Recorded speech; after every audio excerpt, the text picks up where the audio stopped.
nakakonsentrate si Mayor Baste sa Davao City. At I don't think any person or group kailangan nilang i-embellish or i-enhance yung estado ni Mayor Baste sa politika, national or lokal. Have to remember, he is the mayor of the biggest city in the Philippines, Davao City. That alone, yun lang, statement na yun. It's already a testament sa kanyang kakayahan on how he's running Davao City. Now, does he have any ambition to seek for the presidency? Malinaw din sa kay Mayor Baste. Ganun din kay kay Vice President Inday.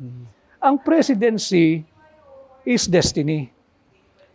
The more you try to aspire o ambisyonin mo man yan at maraming struggle, that's not for you.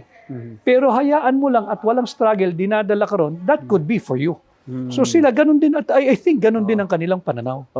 Kilala naman natin yung isang ambisyoso eh. Sinira nga yung buong bansa, winasak nga yung national budget, ninakaw lahat eh.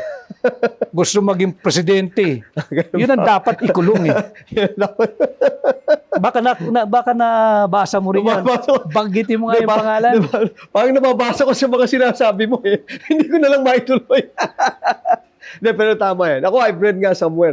I don't know if it's Marcos Aurelius who sabi niya, most often daw, those who do not seek leadership or any position are most often the ones who deserve them. Because it's a gift. It's a gift. Oh, that's true. It's The presidency is a gift because it is a leadership personified.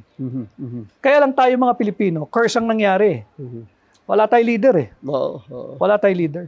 Ninanakaw pa yung pera natin mga Pilipino. But leadership, presidency is a gift. Leadership is a gift na hindi lahat ay binibiyayaan at hindi lahat ay pinagkakalooban.